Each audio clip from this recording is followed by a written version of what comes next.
Moving right along, what if we have a side, side, side triangle and we want to solve it? So I certainly see what I'm missing are the angles A, B, and C.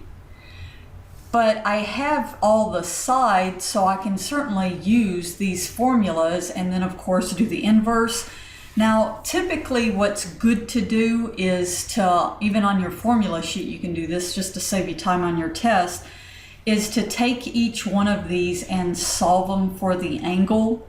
So if I have a squared equals b squared plus c squared minus 2bc times cosine of a, I can see that I can solve this, so I'm going to move the cosine a to the other side. I'm going to have b squared plus c squared, and chunking the a squared to the other side makes minus a squared, and then divided by 2bc, because remember we moved that over there so it became positive. And this is just kind of, you could rewrite all the formulas, it just saves a little time, and then that way now if I'm looking to solve for a, I simply put in my sides, 3 squared plus 6 squared minus 4 squared over 2 times 3 times 6. And in this case, I get 29 over 36. And then you just have to remember to do the inverse, okay? I guess you could even put that in your formula if you wanted to. So cosine inverse. And I get A is approximately 36.3. I can do the same thing with B. So I'm going to go ahead and already write this in terms of the inverse. So in this case, you can kind of look up here.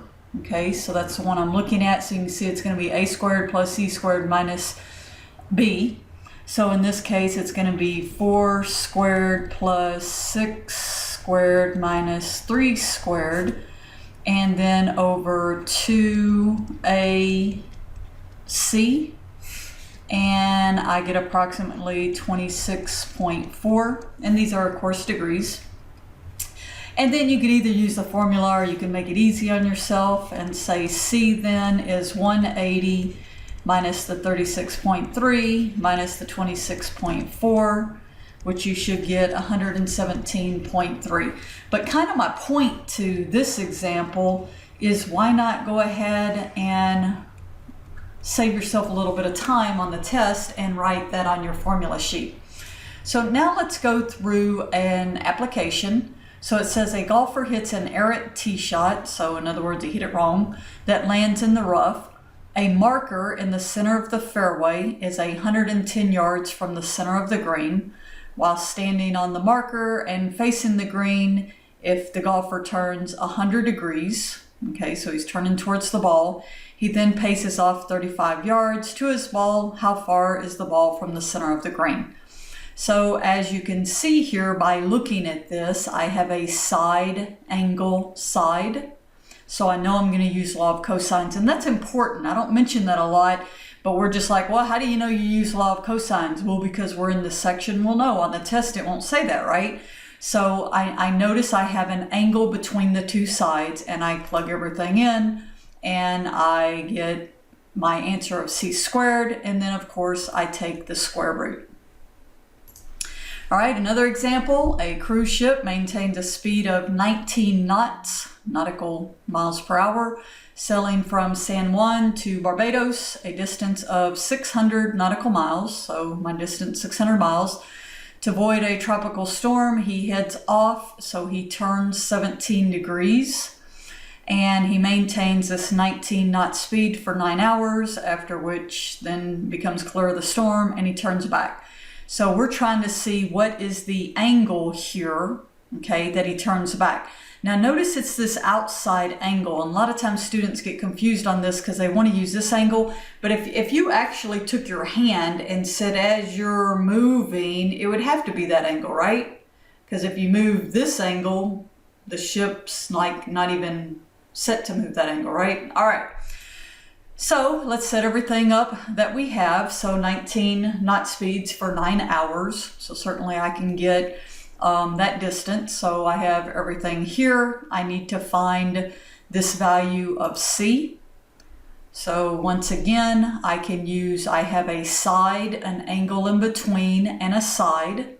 So I can use my law of cosines and I find C.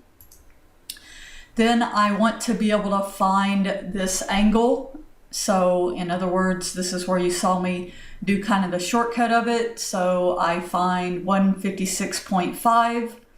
And once again, I have to remember that I have to take 180 minus that value, okay, because this being on a straight line, and I get 23.5. I mean, this is definitely one you want to slow me down, right? You want to slow down when you go over this example. So once the turn is made now, how long will it take before the ship reaches Barbados if the same 19 knot speed is maintained? Well, we just found the distance from the ship to Barbados is equal to 439.3. And so time equals distance divided by the speed, and we get the number of hours. But the big key, once again in this one, is the understanding, okay, is the understanding of how to find this actual angle. All right, and that finishes this section, so we will move on to the next section.